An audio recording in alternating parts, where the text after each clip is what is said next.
আসসালামু আলাইকুম। আজকের দিনটি আমাদের জন্য অনেক বেশি স্পেশাল হতে যাচ্ছে। তো অনেক দিন ধরেই আমার father in law and mother in law চাচ্ছিলেন যে আমরা তাদের সাথে উমরা করতে চাই। তো যেহেতু আমরা সবাই মিলে উমরা করতে যাব, এর থেকে ভালো সুযোগ আর কি হতে পারে বলেন। তো আমরা সবাই মিলে খুব সকালে রওনা দিয়ে দিয়েছি। এখানে আমাদের 6 জন ছিলাম আর অনেক লাগেজ ছিল। তো আমাদের এক ভাইয়া উনি হেল্প করছিলেন আমাদেরকে, ওনাকে অনেক ধন্যবাদ। তো যাই হোক, আমাদের 6 জনের একটি গ্রুপ ছিল আর আমাদের ফ্লাইট টাইম ছিল 1:30টার দিকে। আর ইন্টারন্যাশনাল ফ্লাইটে মিনিমাম 2.5 ঘন্টা আগে আসা বেটার। যেহেতু টার্মিনাল 4-এ আমি এবং আমার হাজব্যান্ড কাজ করি, সো আমাদের এখানে সব কিছুই চেনা। আর সবচেয়ে মজার ব্যাপার হচ্ছে আমরা ফ্রিতে প্রিমিয়াম ইকোনমি বা বলতে পারেন এক্সট্রা লেগ রুম যেই সিটগুলো, এগুলো ফ্রিতে আপগ্রেড করিয়েছি। তো যেহেতু আমি এয়ারলাইন্সে জব করি, সেই সুবাদে আমি বেশ অনেকগুলো এয়ারলাইন্সের সুপারভাইজারদেরকে চিনি এবং ম্যানেজারদেরকেও। তো আমি সেই ইতিহাদের সুপারভাইজারকে রিকোয়েস্ট করি যে আমাদেরকে সিটগুলো আপগ্রেড করে দিতে।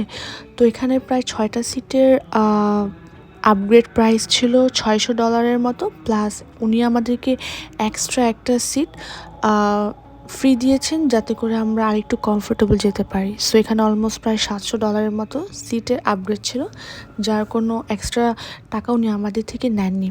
তো যাই হোক, এই তো আমরা অলমোস্ট ফ্লাই করা টেক অফ করে ফেলেছি অলরেডি।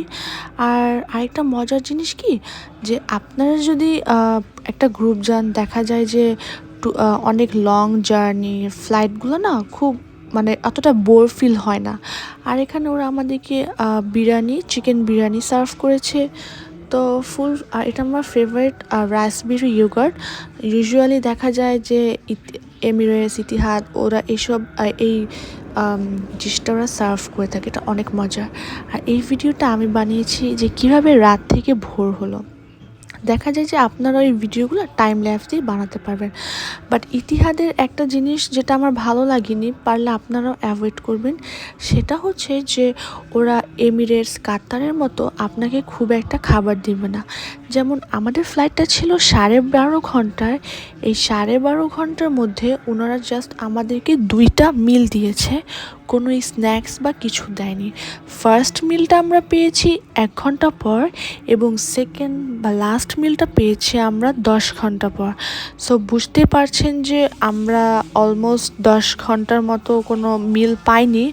আর আমার শ্বশুর এবং আমরাও কিছুটা খাবার টাবার নিয়ে গিয়েছিলাম, তো এগুলোই আমরা খেয়েছি। তো যাই হোক, নেক্সট টাইম ট্রাই করব যে অন্য কোনো এয়ারলাইন্সে ফ্লাই করার। বাট যেহেতু 6 জন গিয়েছি, সো ভীষণ মজা হয়েছে, সবাই মিলে কথা বলছি। আর আমার তো ঘুমিয়ে আসে না, কি আর বলবো। সো ঘুমের ওষুধ খেয়ে ঘুমিয়েছি, তারপরও খুব মজা হয়েছে।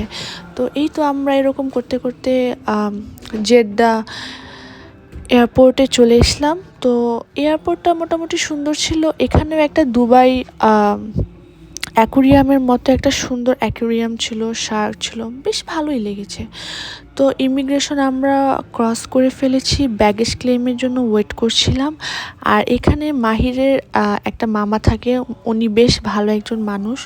তো উনি আমাদেরকে খুবই হেল্প করেছে, লাইক ট্রান্সপোর্টেশন, হোটেল এবং আদার থিং।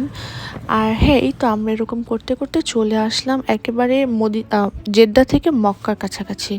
আমরা অনেক বেশি এক্সাইটেড ছিলাম যে কখন আমরা কাবা শরীফকে দেখব।